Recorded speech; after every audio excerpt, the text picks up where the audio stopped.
Amados hermanos y hermanas, tengan cada uno de ustedes pero muy buenas noches. Aquí estamos nuevamente para continuar con el precioso estudio acerca del libro de Nehemías. Hemos avanzado, hemos llegado hasta el capítulo 9 y pues hoy corresponde al capítulo 10. Y vamos a estar cubriendo este capítulo y pues creemos firmemente, amados hermanos, y esperamos con todo nuestro corazón que estos estudios sean de bendición y de edificación para cada uno de ustedes. Lo más precioso de todo esto, amados hermanos, es que estamos aprendiendo de este gran líder de Dios y cómo realmente nos da un ejemplo para acercarnos al corazón de Dios, para poder avanzar dentro del propósito que Dios tiene para cada uno de nosotros. Vamos a ir al capítulo 10, pero para entrar al capítulo 10 necesitamos regresar al capítulo 9, ya que es en base al verso 38 del capítulo 9 que se origina el capítulo 10. Entonces, vamos a dar lectura al verso 38 del capítulo 9. Y dice así, 9:38. Repito, vamos a leerlo porque este es, en base a este verso es que está desarrollado el capítulo 10. Dice el 38, a causa pues de todo esto, nosotros hacemos fiel promesa y la escribimos firmada por nuestros príncipes, por nuestros levitas y por nuestros sacerdotes. Después de haber hecho una promesa a Dios, de que se iban a volver a Dios, de que se iban a someter a Dios, que iban a regresar a la senda antigua, que iban a volver al camino trazado por Dios, después de haber escuchado y meditado en la palabra leída, después de haber orado y haber confesado sus pecados, según aprendimos en el capítulo anterior, vemos que al final ellos deciden hacer una promesa. Y esta promesa la iban a hacer por escrito y firmada, nada menos que por los principales, o sea, por los líderes, por los príncipes, por los levitas y por los sacerdotes. O sea, los tres niveles de autoridad para el pueblo estaban firmando este documento en el cual se prometía el cumplimiento de la palabra de Dios. Amados hermanos, qué hermoso fuera que las iglesias hoy día hicieran esta clase de compromiso. Que los miembros de las iglesias hicieran un juramento como este, una promesa como esta, pero que en realidad pusieran todo su empeño, todo su esfuerzo en vivirla, porque el problema hoy día en las iglesias, amados hermanos, es que la gente ignora la palabra. Y muchos de los que conocen la palabra, la mal usan. Entonces, si nosotros conocemos la palabra y la usamos mal, entonces estamos cayendo en doble pecado. Mejor sería que no la conociéramos. Mas, cuando nosotros conocemos la palabra y nos comprometemos con Dios a vivirla, entonces se marca la diferencia en lo que es un verdadero cristiano. El pueblo llegó a la conclusión de hacer un compromiso con Dios y lo hermoso es que decidieron ponerlo por escrito y que todas las autoridades del pueblo, o sea, el liderazgo del pueblo, empezando por los príncipes, los levitas y los sacerdotes estaban firmando ese documento para que fuera válido para todo el pueblo de Israel. Entonces, esta promesa es la que nos lleva al capítulo 10. Cuando entramos al capítulo 10, entonces vemos la lista de todos los que firmaron, ¿verdad? Entonces dice en el verso 1 del capítulo 10 leemos que los que firmaron fueron Nehemías el gobernador, o sea, él va al frente, Nehemías el gobernador, hijo de Acalías y Sedequías. Entonces, pero de allí en adelante vemos que hay una lista enorme. No vamos a leer todos esos nombres porque de repente hay algunos nombres raros ahí que se nos hace difícil pronunciarlos, pero eso no es tan importante. Pero lo importante es toda la gente está enlistada, todos los que firmaron. Si usted los puede leer, léalos. Desde el 1, cuando empieza con Nehemías el gobernador, nos lleva hasta el verso 27, donde termina con Maluc, Harim y Baana. Entonces, todas estas personas firmaron en nombre del pueblo de Israel. Ahora, ¿qué es lo que estaban firmando? Repito, estaban firmando una promesa que el pueblo le estaba haciendo a Dios de someterse a su palabra. Yo te pregunto, ¿en algún momento de tu vida tú te has comprometido con Dios? ¿En algún momento de tu vida tú le has dicho, Dios, yo me voy a someter a tu palabra, yo voy a cumplir tu palabra, yo voy a vivir tu palabra? Bueno, si no lo has hecho, este estudio, esta clase, te sirve como un desafío para que tú entiendas, amado hermano, que ese compromiso deberíamos de hacer todos los cristianos desde el momento en que recibimos a Cristo. Desde el momento en que le decimos a Dios, aquí está mi vida, le decimos a Dios, te entrego mi corazón.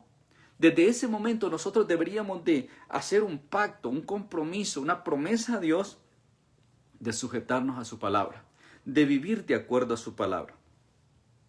Entonces, el documento es firmado, la promesa es firmada. Ahora, el pueblo está comprometido por medio de su liderazgo. Pero aquí es donde viene la parte importante, porque se firma el documento, se firma la promesa, ahora el pueblo está comprometido con sus líderes, pero muchas veces sucede en la iglesia, amados hermanos, que los líderes estamos comprometidos con Dios, pero el resto del pueblo no. Y esto es bien común en la iglesia hoy día. Hay pastores, hay equipos de liderazgo que están comprometidos. Bueno, hay muchos líderes que no, pero el punto que queremos llegar es que si el pastor y su equipo de líderes están comprometidos con Dios, ¿dónde está el pueblo? ¿Dónde está el resto del pueblo? ¿Dónde están los hermanos? ¿Dónde están los feligreses?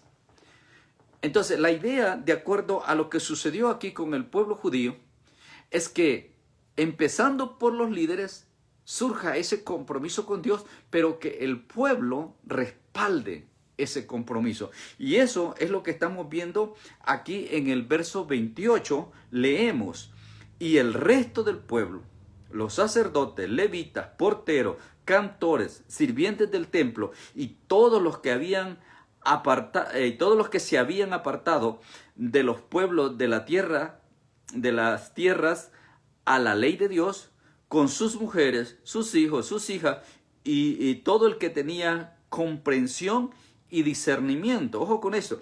Todos los que tenían comprensión y discernimiento se reunieron con sus hermanos y sus principales para protestar y jurar que andarían en la ley de Dios. Esa ley que fue dada por Moisés, siervo de Dios, y que guardarían y cumplirían todos los mandamientos, decretos y estatutos de Jehová nuestro Señor. Entonces, todo el pueblo se dio cita. Todos los que habían decidido apartarse para Dios, o sea, volverse a Dios, estos se reunieron para apoyar, para decir que el pueblo entero estaba comprometiéndose con Dios. Entonces, esta gente vino y se reúne a protestar, o sea, a protestar, no a hacer una protesta de queja, sino a protestar en el sentido de juramentar.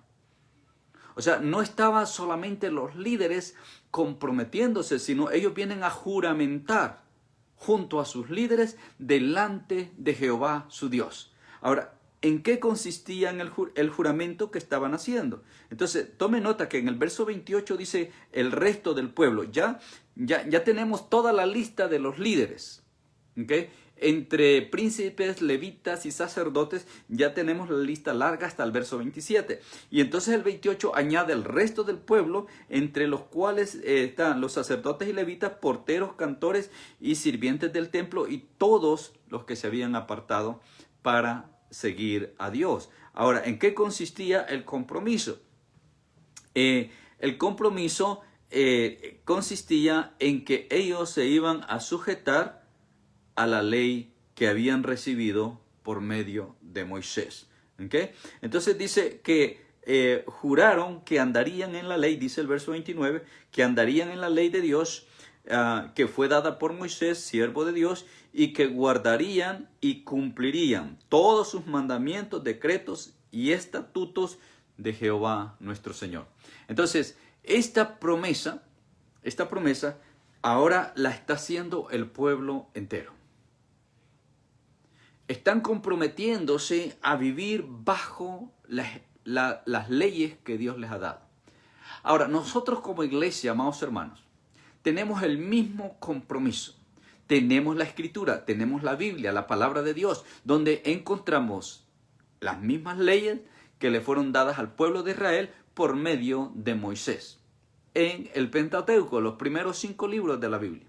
Pero también tenemos los mandamientos, tenemos los estatutos que tanto en el Antiguo como en el Nuevo Testamento aplican a nosotros como pueblo de Dios. Entonces, ¿qué diferencia hay entre Israel y nosotros? La diferencia es solamente un periodo de tiempo, pero la palabra es la misma y aplica para Israel hoy día como aplicó en el tiempo de Nehemías. Pero lo más importante es que aplica para ti y para mí en estos días que somos parte de la iglesia, el nuevo pueblo de Dios, el Israel espiritual. Entonces nosotros tomemos esta palabra y, hermanos, comprometámonos con Dios más que con un pastor, más que con una iglesia. Comprometámonos con Dios, porque la palabra nos fue dada directamente de Él para que nosotros la obedezcamos, para que la vivamos y andemos conforme a su palabra. Entonces vemos que en la primera porción, en los primeros versos, hablamos de la firma de esta promesa, ¿verdad? Cuando llegamos al 28 al 30, encontramos el juramento del pueblo. Entonces, empezamos, para los que se conectaron apenas, empezamos con el 9:38. El 9:38 nos da la promesa, o nos dice en qué consistía la promesa, o nos dice literalmente que el pueblo hizo una promesa, de volverse a Dios, de sujetarse a su palabra. En los versos del 1 hasta el 27 encontramos quienes firmaron, y entre los que firmaron eran los líderes del pueblo, o sea, en las 3 áreas, en la área de gobierno, los príncipes, y en el área religiosa, los levitas y los sacerdotes. Firmaron toda esa lista de los que firmaron, y entonces del 28 al 30 tenemos al pueblo juramentando. El pueblo salió a protestar, y fíjese que ahí dice que todos los que se habían apartado para servir a Dios o para volver a Dios, dice al final del verso 28, con sus hijos y con sus hijas y con sus mujeres. Entonces añade al final todos los que tenían comprensión y discernimiento. Ahora, ¿qué es lo que se necesita para vivir sujeto a la palabra de Dios? Simplemente discernimiento, simplemente necesitamos comprensión. Entonces, si usted tiene problemas para entender la palabra de Dios, hermano, si usted ya es hijo de Dios, si usted tiene el Espíritu de Dios, lo único que usted tiene que hacer es doble su rodilla y dígale: Señor, dame discernimiento, Señor, dame entendimiento, hazme entendido en tu palabra. Y usted va a ver cómo usted va a empezar a entender la palabra de Dios para que usted la pueda vivir, porque ese es el propósito de la palabra. O sea, Dios no nos ha dado la Biblia solamente para que la leamos. No, hermano. Es bonito leerla, pero más hermoso es vivirla. Y eso es lo que Dios espera de nosotros. Entonces, cuando ellos oyeron la palabra, cuando Esdras empieza a leer la palabra, vamos un poquito atrás, usted se recuerda que encontraron los rollos, encontraron la palabra de Dios, y entonces ellos empezaron a escuchar la palabra. ¿Cuánto tiempo? O de repente quizás estamos hablando de los jóvenes, de las nuevas generaciones que no habían tenido el privilegio de escuchar la palabra. De repente habían oído por ahí acerca del Dios de Israel, pero no habían escuchado la ley como tal que Dios les había dado por medio de Moisés. Y ahora que la están leyendo, ahora que encuentran el rollo, encuentran el libro, Esdras le da lectura y todo el pueblo está escuchando lo que Dios había hablado, lo que Dios había dicho, lo que Dios había ordenado. Entonces el pueblo se conmueve de corazón y dice, no, tenemos que someternos, tenemos que apegarnos a lo que la palabra de Dios dice. Ese es el mismo deseo en el corazón de Dios, amados hermanos, hoy día, cada vez que la palabra se predica. Cada vez que usted va a la iglesia, cada vez que usted se reúne, se congrega, cuando usted está en el templo y hay una predicación, hay una enseñanza, es el mismo deseo en el corazón de Dios, que usted se conmueva al oír la palabra, no tanto al predicador, no tanto al maestro, pero al oír la palabra de Dios. O sea, lo que Dios ha ordenado, lo que Dios ha dicho, lo que Dios ha mandado, lo que Dios espera de nosotros, lo que Dios nos aconseja. Eso es lo que determina mi relación personal con Dios. Ahora, cada uno de nosotros somos responsables de qué hacer con la palabra.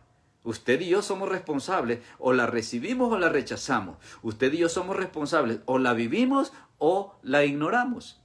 Es cada uno de nosotros qué vamos a hacer con la palabra que Dios nos da. Es palabra viva, es eficaz.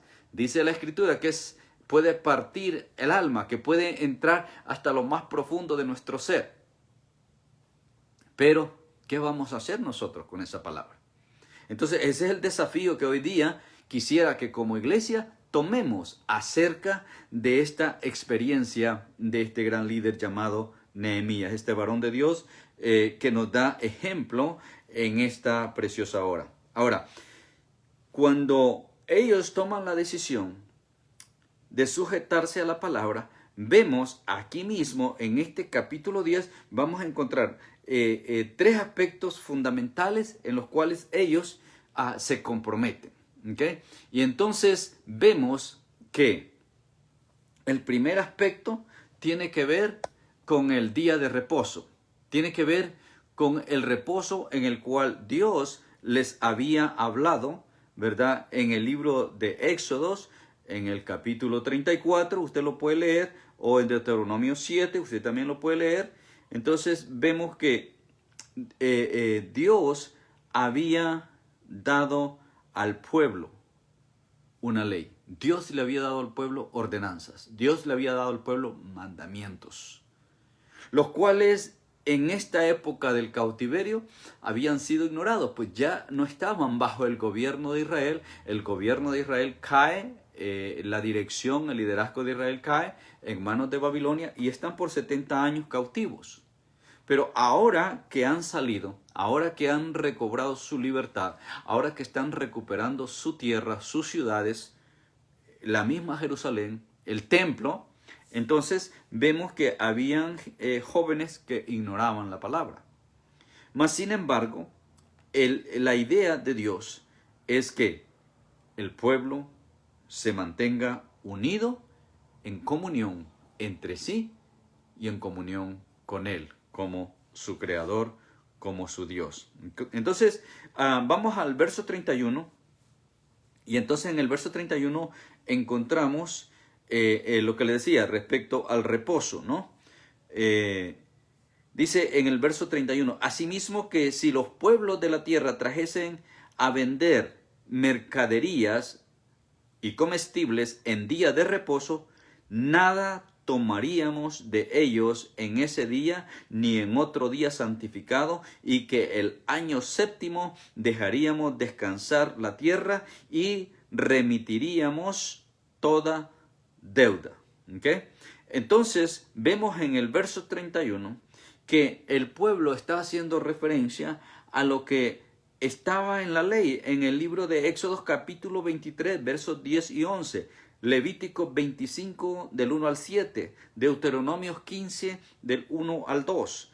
Vemos que lo que habían escuchado ahora lo van a retomar, y entonces deciden que dentro de la obediencia ya no solamente se iban a desligar del extranjero, pero ahora vemos que se comprometen a tomar o a retomar el día de reposo, o sea, guardar el día de reposo.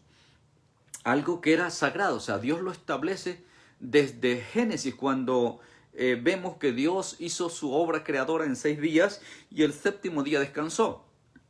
Cuando Dios da esta orden, Él toma como referencia eso. Entonces, porque en 6 días Dios hizo los cielos y la tierra y todo lo creado, por lo tanto, el séptimo día es día santo, es día consagrado para Dios. Y le fue implantado a Israel por ley guardar el día de reposo. Amados hermanos, nosotros ya no estamos bajo la ley, estamos bajo la gracia. Pero les recuerdo, si bien es cierto que no estamos bajo la ley está en nuestro corazón. Porque así está escrito, en los postreros días, dice el Señor, pondré mis leyes en su mente y en sus corazones. Ya no esculpida en piedra, pero grabada en nuestros corazones. Entonces, no vivimos bajo la ley, pero vivimos la ley porque la ley de Dios debe estar en nuestro corazón. Entonces, ¿por qué ya no guardamos el sábado? Ojo con esto, no guardamos el sábado porque la iglesia ya no está bajo la ley, estamos bajo la gracia. Ahora nosotros guardamos el domingo. Usted lo puede ubicar como séptimo día. Oficialmente, según el calendario, es el primer día de la semana, no el 7. El séptimo día, según el calendario, es sábado. Pero, ¿por qué nosotros guardamos el domingo? Porque nosotros celebramos la resurrección de Jesús. Y por eso es que nos reunimos el día domingo y damos alabanza y damos gloria y adoración a Dios por haber levantado de los muertos a Jesucristo, quien es nuestro Señor y nuestro Salvador. A Él sea la gloria. Entonces, pero vemos que ellos retoman nuevamente el guardar el día de reposo y se comprometen que si aún vinieran vendedores y trajeran producto que fuera necesario, no lo tomarían. Siempre y cuando fuera un día de reposo, ellos iban a evitar eso. Y entonces dice el verso 32, nos impusimos además por ley, o sea, el mismo pueblo conscientemente se impuso el cargo de contribuir cada año con la tercera parte de un ciclo para la obra de la casa de nuestro Dios. Entonces, el pueblo entiende lo que es el día de reposo y entiende la importancia de mantener el templo en una condición adecuada. Ahora, quiero detenerme aquí, amados hermanos, porque resulta que hoy día nosotros, los miembros de la iglesia, somos responsables de que el templo luzca bien. Somos responsables de que el templo luzca agradable, que esté limpio, que esté ordenado. ¿Por qué? Porque en ese templo, en ese edificio, en ese lugar, nos reunimos para adorar al Rey de Reyes y Señor de Señores. Y según lo vemos en el Antiguo Testamento, vemos que en el templo era el lugar donde Dios descendía por medio de la nube para manifestarse al pueblo. Entonces, hoy día sabemos que Dios mora en nosotros por medio de su Espíritu. Pero cuando nos reunimos en el templo, ahí Dios derrama su gloria, ahí Dios derrama de su poder, ahí Dios se manifiesta como Él quiere, obra como Él quiere, el Espíritu Santo ministra y eso hace especial ese lugar. Porque está escrito que el lugar donde Dios está, santo es. Entonces, es Dios el que santifica ese lugar. Y si ese lugar es santo, entonces más vale que tú y yo, amado hermano, cuando estamos ahí, nos esforcemos en ser santos, que nos acerquemos en santidad, porque está escrito que sin santidad nadie verá al Señor. Entonces tú y yo somos responsables de santificarnos cada día para acercarnos a su presencia. Cuando yo voy al templo, voy a buscar su presencia. Cuando yo me acerco al templo, voy a buscar la presencia de mi Dios. Voy a acercarme al santo de los santos. Y Él me dice que yo debo de ser santo en toda mi manera de vivir. David decía que cuando él se acercaba al templo, él se acercaba con acciones de gracia y con alabanza. Y estas acciones de gracia y estas alabanzas empezaban desde que él se iba acercando. Y si no, le recuerdo el Salmo, entraré por tus atrios con acción de gracias. Entraré por tus puertas con alabanza. Ahora, ¿cómo entra usted a la casa de Dios? Tenga cuidado, porque muchas veces entramos chisteando, entramos jugando, entramos hablando de cualquier cosa, de cualquier tema, de cualquier situación, pero no entramos en esa búsqueda, en esa convicción de que voy a verme con el Rey de Reyes, de que voy a adorar al único que merece adoración. Y por eso es que la reverencia se ha perdido en el templo. Por eso es que hay mucho desorden en el templo. Por eso es que hay mucha gente hoy día que llega al templo nada más a criticar o a chismear. No, hermano, cuando usted llegue al templo, llegue a adorar. Llegue a exaltar y a glorificar al Rey de Reyes y Señor de Señores. Pero no pierda el tiempo. No pierda el tiempo en cosas vanas. No pierda el tiempo en observar a la gente, en ver quién está, quién no está, en ver cómo fue vestido fulano, cómo está la corbata del pastor, si está bien o está mal. Olvídese de esas tonterías y ubíquese. Cuando usted llega a la casa de Dios, usted llega a exaltar y a glorificar el nombre de Dios. Usted llega a darle alabanza y adoración. Y Dios, que es tan bueno y misericordioso, le regala a usted la palabra, le regala el consejo, le regala un toque divino, le regala de su poder, le regala una manifestación sanadora, liberante, lo que sea que Dios tiene preparado para usted, se lo entrega en su bondad, en su amor y en su misericordia. Y usted sale restaurado, usted sale fortalecido, usted sale bendecido, usted sale edificado, usted sale lleno de la presencia del Señor, usted sale con gozo del Señor. Y todas esas cosas el Señor se las da por su gracia y por su misericordia. Bendito sea el nombre de nuestro Dios. Amén. Entonces vemos que después de haber juramentado, ellos retoman el reposo, retoman el cuidado del templo, pero además retoman, leímos en el verso 33, ¿no? Que el cuidado del templo, ¿okay?, no solamente era el compromiso de colaborar, sino que también del cuidado, del mantenimiento que necesitaba el templo. Dice en el verso 33, para el pan de la proposición y para las ofrendas continuas, para el holocausto continuo, los días de reposo, las nuevas lunas, las festividades y para las cosas santificadas y los sacrificios de expiación por el pecado de Israel y para todo el servicio de la casa de nuestro Dios. ¿Okay? Ahora, les recuerdo que la iglesia, estamos hablando de la iglesia hoy día, la iglesia subsiste de los diezmos y las ofrendas. Entonces, qué pena que hayan hermanos que tienen problemas para diezmar. Hay personas que llegan a los pies de Cristo con la costumbre de dar limosna. Religiosamente aprendieron a dar limosna y cuando vienen a los pies de Cristo quieren seguir dando limosna. No, olvídese de la limosna. La limosna es lo que sobra, la limosna es lo que está por ahí que no me de mucha utilidad. No, Dios establece en su palabra que el pueblo de Dios debe diezmar, que el pueblo de Dios debe ofrendar. Y eso es diferente a la limosna. Yo deseo en mi corazón que cada uno de ustedes que está recibiendo esta clase, este estudio, verdaderamente sea un diezmador. Verdaderamente sea una persona que ofrenda de corazón.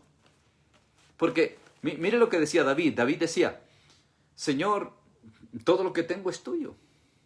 ¿Qué te voy a dar? ¿Qué tengo para darte? Si todo es tuyo. Por lo tanto, de lo tuyo te doy. Y David era uno de los que pensaba de que cualquier cosa que iba a hacer para el Señor, había que pagar el precio. Y si no, les recuerdo cuando compró el terreno para el templo. El terreno se lo ofrecieron, se lo daban gratis. Claro, él era el rey. Y el dueño del terreno le dice, pero ¿cómo te lo voy a vender si tú eres el rey? Tómalo, lo que necesites, especialmente si es para construir el templo de Dios. Ahí está el terreno, tómalo. Pero David dice, no. Todo lo que yo tome para el Señor, yo tengo que pagar el precio.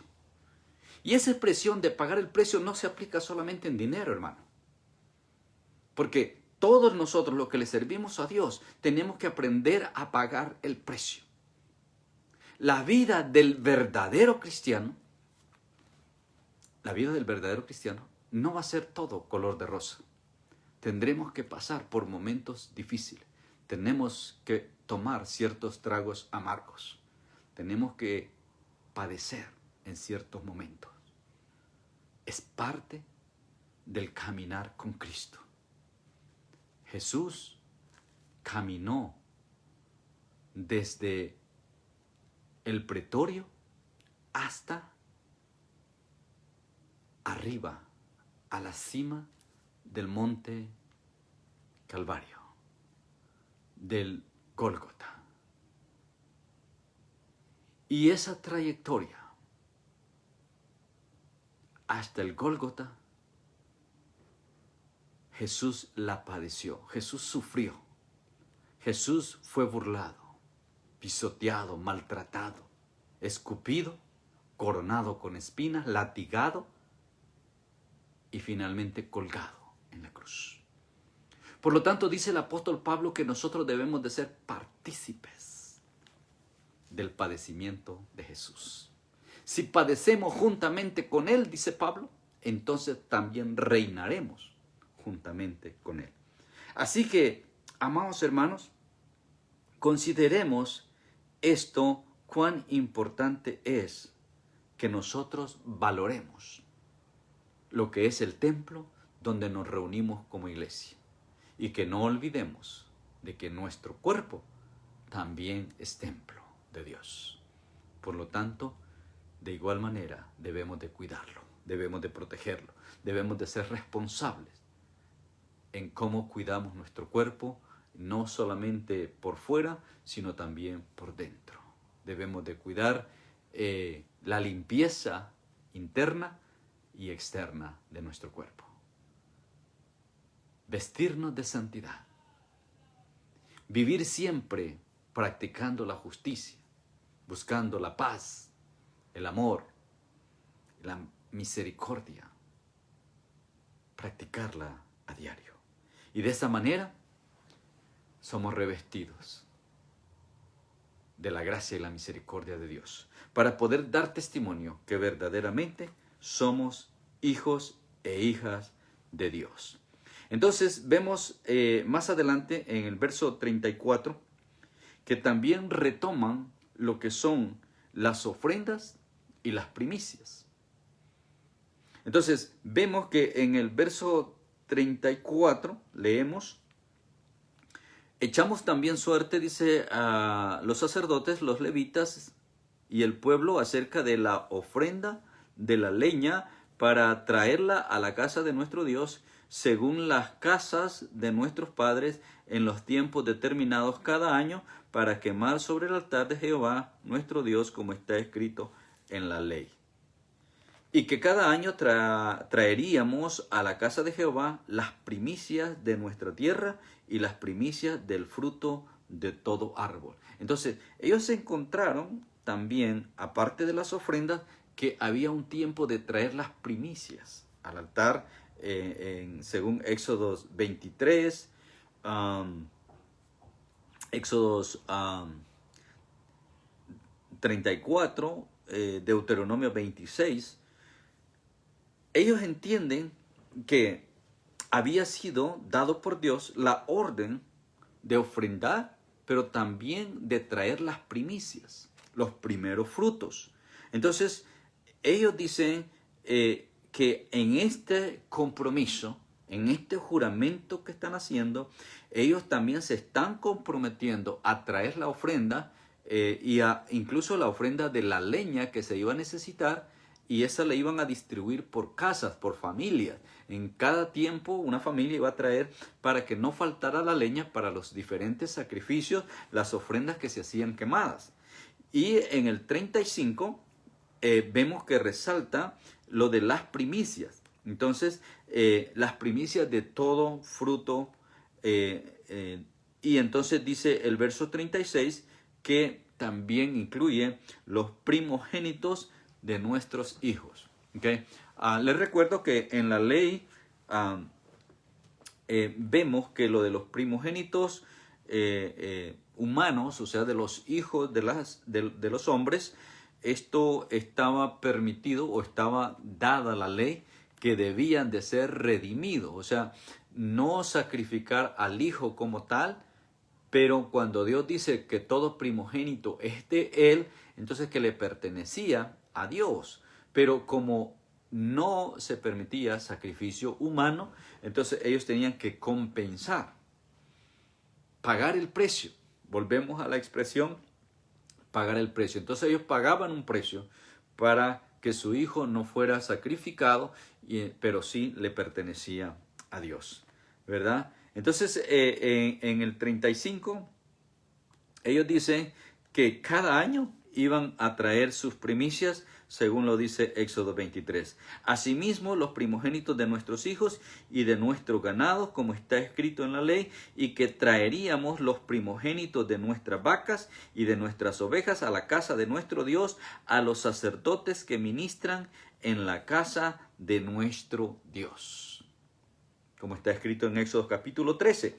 Entonces, ellos están retomando la ley. Ellos están viendo o están asimilando lo que han leído en este momento. Quiera Dios, amados hermanos, que la iglesia hoy día haga esto.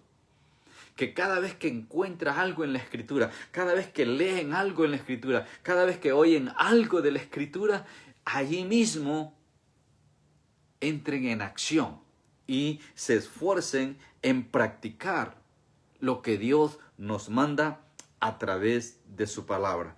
Y esto nos va a llevar a un acercamiento más íntimo con nuestro Dios. Entonces terminamos esta parte de las primicias con el verso 37. Traeríamos también, dice, las primicias de nuestras masas, de nuestras ofrendas y del fruto de todo árbol y del vino y del aceite para los sacerdotes a las cámaras de la casa de nuestro Dios, y el diezmo de nuestra tierra para los levitas, y que los levitas recibirán las décimas de nuestras labores en todas las ciudades. Dios lo había ordenado, que los levitas no iban a tener herencia. Los levitas iban a vivir del diezmo de las otras 11 tribus. Entonces ellos lo traen a memoria. Entonces ahora dicen, nosotros vamos a ocuparnos del sostenimiento de los levitas por medio de los diezmos. Entonces retomaron el reposo, o sea, en el juramento, en la promesa están retomando el reposo, la ofrenda, las primicias y entonces finalmente el diezmo. El diezmo, tanto que le cuesta a la iglesia diezmar. ¿Y sabe por qué le cuesta a la iglesia diezmar? Porque no ha entendido la palabra. No ha entendido la palabra. No se han dado cuenta que es una orden. Si bien es cierto, al pueblo de Israel se le exigía porque era ley, a nosotros no se nos exige. Aunque por ahí hay pastores e iglesias que lo exigen. No, en el tiempo de la gracia el diezmo no se exige. Nuestra responsabilidad como siervos de Dios, como ministros del Evangelio, es enseñarle a usted que usted tiene el deber, no tiene la obligación, tiene el deber de dar su diezmo. ¿Y qué es el diezmo? Es la 10ª parte del ingreso suyo. No se puede dar como... Es lo único que te va a llevar a diezmar poquito, pero no malentiendas. Diezmo es la 10ª parte. Cualquier cosa que está fuera del 10% es ofrenda, no es diezmo. ¿Verdad? Entonces quisiera que entendamos eso y veamos cómo el pueblo lo retoma en este momento. Entonces dice el verso 38, que también se comprometieron a que estaría el sacerdote hijo de Aarón con los levitas cuando los levitas reciban el diezmo, y que los levitas llevarían el diezmo del diezmo a la casa de nuestro Dios, a las cámaras de la casa del tesoro. Números capítulo 18. Es interesante, especialmente verso 26, es interesante que en esta porción, Fíjese que el pueblo está retomando el diezmo y está tocando esta parte interesante. Porque resulta de que hay muchos, hoy no estamos hablando de levitas, hoy estamos hablando de ministros, estamos hablando de pastores, estamos hablando de aquellos siervos de Dios que reciben su salario del diezmo de la iglesia. Yo soy uno de ellos. Yo vivo del salario que la iglesia me paga. Y la iglesia me paga a mí del diezmo que recibe. Ahora, hay por ahí algunos mal enseñados que reciben todo el diezmo. O sea, todo el diezmo de la iglesia es para ellos. Y de las ofrendas se sostiene la obra. En el caso de nosotros hemos entendido que el diezmo y la ofrenda va todo al tesoro de la iglesia. Y la iglesia le contribuye al líder o al pastor o al ministro con un salario que sea digno. Un salario digno para que el pastor pueda vivir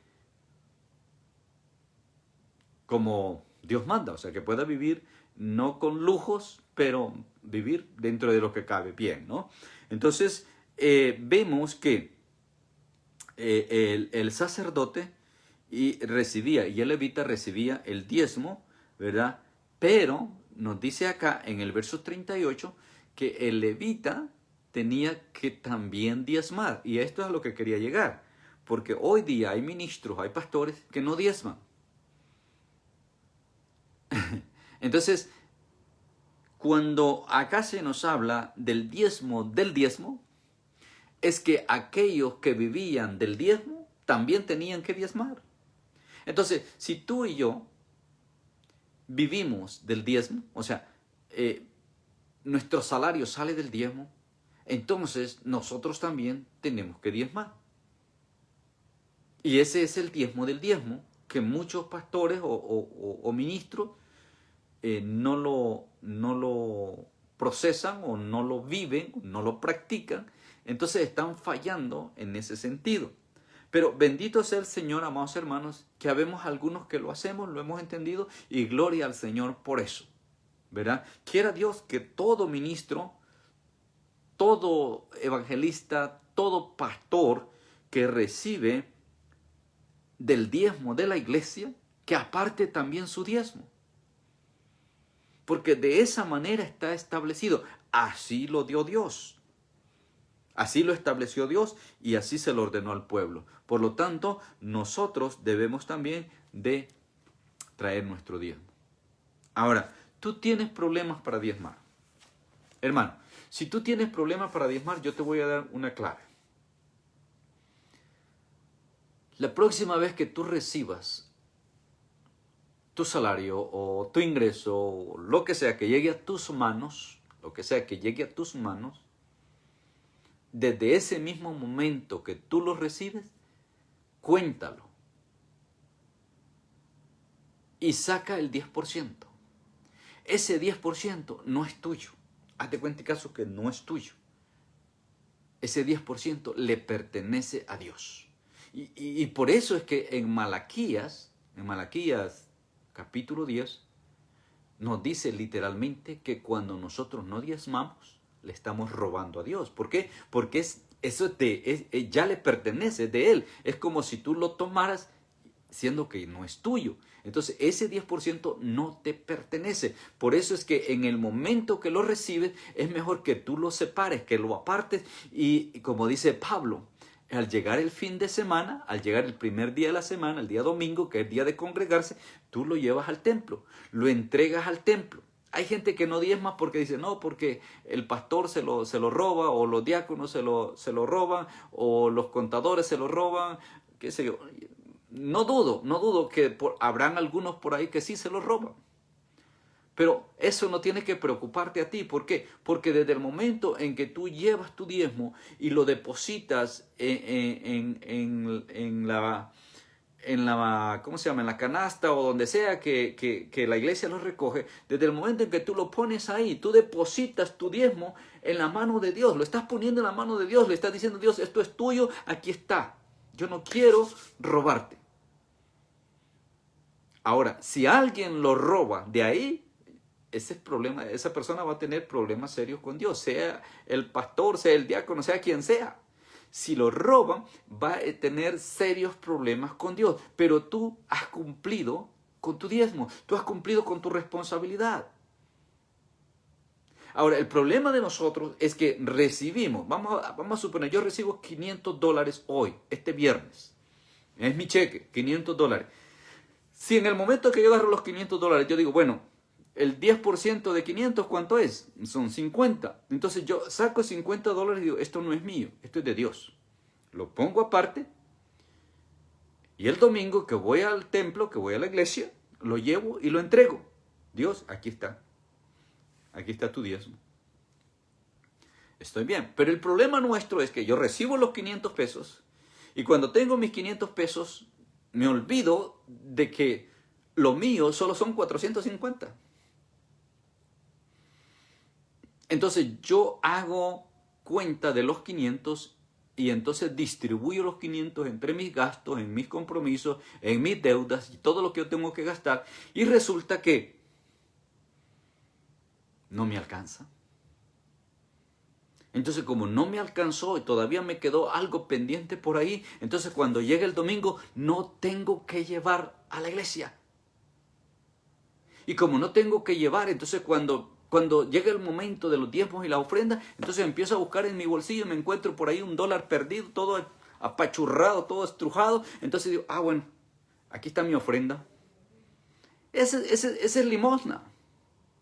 Porque yo no lo calificaría ni como ofrenda, porque así fuera más cuando lo haces de esa manera y no lo haces de corazón y no lo haces con entendimiento, entonces es una limosna. Porque cuando nosotros le damos al Señor, tiene que ser con la convicción de que yo quiero obedecer en primer lugar y quiero agradar a mi Dios. Y yo me satisfago, yo me contento, me alegro al tener la oportunidad, la bendición de poderle dar a Dios una ofrenda, de poder traer a Dios lo que le pertenece, que es el diezmo. Le pertenece a Él, es de Él. Entonces yo no debo de contar con eso. Pero allí es donde humanamente muchos de nosotros tenemos problemas. Muchos de nosotros fallamos en eso. Así que consideremos, ¿cómo estoy haciendo yo con la ofrenda? ¿Cómo estoy diezmando? ¿Lo estoy haciendo correctamente? ¿Lo estoy haciendo por compromiso? Es más, si en la iglesia se te obliga, se te forza a hacerlo, no lo hagas por eso. Es preferible que la iglesia te tenga como una persona que no diezmas a que tú estés diezmando a la fuerza. No lo hagas por eso. Cuando tú decidas que vas a diezmar es porque en tu corazón hay convicción y porque tú has creído lo que la palabra de Dios dice. Por encima de lo que un pastor, un predicador pueda decir, lo que importa es lo que la palabra de Dios dice. Ellos lo entendieron y lo retomaron y dijeron, bueno, vamos a traer ofrenda, vamos a volver a las primicias, vamos a volver al diezmo, vamos a volver a cuidar el mantenimiento del templo. ¿No es eso lo que tiene que hacer la iglesia hoy día? ¿Quiénes son los encargados en la iglesia de darle mantenimiento al templo? Bendito sea el Señor. Nosotros tenemos un equipo que se encarga de eso. Pero, hermano, no es responsabilidad solo de ese equipo. Es responsabilidad de toda la iglesia el mantenimiento del templo. Yo le doy gloria al Señor cada vez que convocamos día de trabajo y usted puede venir y usted responde y usted aporta ese día de trabajo para darle mantenimiento al templo. Eso es lo que tenemos que hacer. Eso es lo que la iglesia está llamada a hacer y eso es lo que la iglesia debe hacer. Entonces, concluimos, leímos en el verso 38, concluimos en el verso 39. Dice, porque las cámaras del tesoro han de llevar los hijos de Israel y los hijos de Leví las ofrendas del grano, del vino, del aceite, y allí estarán los utensilios del santuario y los sacerdotes que ministran, los porteros y los cantores, y no abandonaremos la casa de nuestro Dios. Hermano, es nuestra responsabilidad que la casa de Dios, el templo, se mantenga limpio, ordenado y en una forma, ¿qué puedo decir? Digna de ser la casa de Dios. No permita que el templo donde usted se congrega, si usted no se congrega con nosotros, y si usted se congrega con nosotros con mayor razón, no permita que el templo donde nos congregamos esté sucio, esté desordenado, que esté maloliente, que esté en una condición que da pena. Esforcémonos a que la casa de Dios esté siempre limpia y ordenada, físicamente y aún más espiritualmente. No traiga contaminación a la casa de Dios. Despójese antes de venir al templo. Ore al Señor a que lo limpie. Y cuando usted se acerque al templo, acérquese con acción de gracia, como decía David. Acérquese alabando y glorificando, cantando himnos, salmos, dándole gloria al Señor. Y conforme usted se va acercando y va llegando a la casa de Dios, suelte su espíritu a la presencia de Dios. Es más, cuando usted entra al santuario, váyase directamente al altar, arrodíllese, póstrese delante del Señor y dele adoración y prepárese para lo que va a venir en el desarrollo de ese programa, en el desarrollo de ese servicio, lo que Dios va a hacer en ese rato que usted va a estar ahí, unido con la iglesia, unido con el pueblo de Dios, en comunión con el Dios del cielo, ese momento glorioso donde Dios se manifiesta, donde Dios derrama de su gloria, derrama de su espíritu y Él va a ministrar su vida. Pero la actitud nuestra cuenta mucho. No contaminemos el santuario, no contaminemos la casa de Dios. Acérquese. Vaya al altar, no tenga miedo a arrodillarse en el altar, no tenga temor postrarse en el altar. Y es más, si se queda todo el servicio ahí, no se preocupe, nadie lo va a levantar, al menos en nuestra iglesia. Lo vamos a dejar allí, que usted disfrute la presencia de Dios, que usted se deleite en la presencia de Dios. Pero hay gente que tiene pena acercarse al altar. Hay gente que le da vergüenza que lo miren de rodillas. Hay gente que le da vergüenza que lo vean llorar. No, hermano, si el espíritu te quebranta y vas a llorar, llora. Lo único que nosotros vamos a cuidar es que tu adoración y tu entrega y tu tiempo en la presencia del Señor sea, como dice la Escritura, en orden. Dice el apóstol Pablo que todo debe de hacerse decentemente y en orden. Eso es lo único que vamos a cuidar. Si entras en desorden, sí, alguien va a ir y te va a levantar, alguien va a ir y te va a apartar, te va a llevar a otro lado, porque debemos de mantener el orden. De lo contrario, nadie te va a estorbar. Y ahí vas a estar en la presencia del Señor y el bendecido y el edificado vas a ser tú. Y todo el programa, todo lo que se va a hacer en ese servicio va a ser para edificación tuya. Pero muchas veces la alabanza está preciosa, pero a ti no te edifica. Porque lo que tú estás mirando es cómo canta la fulanita, cómo toca la guitarra, cómo toca el piano, cuánto ruido hace la batería. Y no entras en una adoración. Recuerdo una persona una vez me dijo en la iglesia, pastor, es que la alabanza ya no me llena. Excuse me. Es que la alabanza no es para ti, no es para llenarte a ti. La alabanza es para Dios. Nosotros vamos a darle alabanza al Rey de Reyes, al Señor de Señores. Nosotros no vamos a cantar, a dar un concierto para que tú te emociones y te sientas bien. No. El papel tuyo como miembro de la iglesia es llegar y unirte al grupo que está dirigiendo para que todos entremos en una adoración genuina y todos adoremos en espíritu y en verdad, porque eso es lo que el Señor quiere, eso es lo que a Dios le agrada. Por eso es que debemos de cuidar el templo tanto en lo físico como en lo espiritual. Debemos de cuidarnos de toda contaminación física y espiritual. Y cada vez que nos acercamos tenemos que acercarnos de esa manera. Y eso es lo que nos enseña Nehemías a través de este compromiso, de este juramento que hicieron como pueblo delante de Dios. Quiera Dios que tú que me estás escuchando en este momento hagas ese compromiso, le hagas esa promesa a Dios, hagas ese pacto con Dios y te comprometas que de aquí en adelante te vas a someter, no a lo que diga tu pastor, sino a lo que dice la palabra. Porque allí es donde está la victoria para todo creyente. Allí es donde está el éxito del cristiano. Cuando nosotros aprendemos a caminar conforme a la palabra. Es triste y vergonzoso que hay muchos líderes y pastores que están manipulando a la gente y están llevando a la gente por un evangelio equivocado. Pero ¿sabes por qué pasa? Por la ignorancia del pueblo. Porque el pueblo no quiere oír palabra. El pueblo quiere oír cuentos de vieja, dice el apóstol Pablo. Quieren oír cosas vanas. Y por eso es que Dios permite que la mentira les parezca verdad. Amados hermanos, estamos viviendo tiempos difíciles. Estamos acercándonos al fin. La venida del Señor está cerca. Y usted debe de estar preparado. Yo digo y sostengo, estos tiempos no son para prepararnos, son tiempos para estar preparados. Así que más vale que usted lo considere. Seguiremos estudiando Nehemías. Nos quedan todavía 3 capítulos. Bueno, el 11 y el 12 lo vamos a unir porque ahí prácticamente hay mucha genealogía que no